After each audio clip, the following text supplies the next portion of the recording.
নমস্কার বন্ধুরা, news two চ্যানেলে আপনাদের সবাইকে স্বাগত। আইপিএল 2027 যে কেকেআর ক্যাপ্টেনের খোঁজে রয়েছে সেটা এবার কনফার্ম হয়ে গেল। কারণ আজিঙ্কে রাহানে এবার ক্রিকেট থেকে পুরো অবসর নিচ্ছে। সে আইপিএল বলুন বা ঘরোয়া ক্রিকেট, ইন্টারন্যাশনাল মানে সবকিছুই ক্রিকেট থেকে অবসর নিচ্ছে সেই আজিঙ্কে রাহানে। অর্থাৎ কেকেআর এর ক্যাপ্টেন ছিলেন 2025-26, তার পারফরমেন্স আমরা ঠিকঠাক দেখতে পাইনি এবং কেকেআর থেকে তাকে একটা আপডেট দেওয়া হয়েছিল যে তিনি এবার বাদ পড়ছে কেকেআর থেকে বা তাকে রিলিজ করে দেওয়া হবে।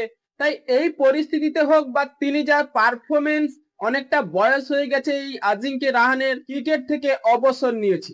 তাহলে কেকেআর এর জন্য কি খারাপ না ভালো? না, আজিঙ্কে রাহানে আইপিএল এ কেকেআর এর হয়ে তেমন কিছু করেনি যে কেকেআর রেখে দেবে তাকে খেলার জন্য, অবশ্যই আরো প্রস্তাব চাইবে। সেই আজিঙ্কে রাহানেকে ক্যাপ্টেন দিয়ে কেকেআর দেখে নিয়েছে, 2 মরশুমে তিনি কিছুই করতে পারেনি। এবার নতুন ক্যাপ্টেনের খোঁজে এবার কেকেআর। হ্যাঁ বন্ধুরা, তাহলে কি হার্দিক পান্ডিয়া নয়তো সূর্যকুমার যাদব, কেএল রাহুল, অনেক ক্রিকেটারের নাম উঠে আসছে যে কেকেআর এ এবার তাদের টার্গেটে রয়েছে। তাই কোন ক্রিকেটার আসে সেটাই এবার কেকেআর এর লক্ষ্য। তাই কেকেআর এর যে কেউ আসুক না কেন, অবশ্যই 2027 সালে ভালো কিছু করবে। কারণ টি-20 মেজর লিগে সেখানে সেই ডুয়েন ব্রাভো এবং শেন ওয়াটসনের একটা নেতৃত্বে তারা ট্রফি জয় করে এনেছে।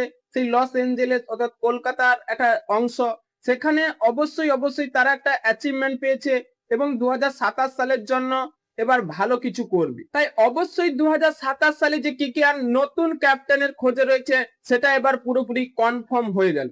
হ্যাঁ বন্ধুরা, আপনাদের কি মনে হয় আজিঙ্কে রাহানে যে ক্রিকেট থেকে অবসর নিল এবং কেকেআর এর জন্য কি ভালো না খারাপ?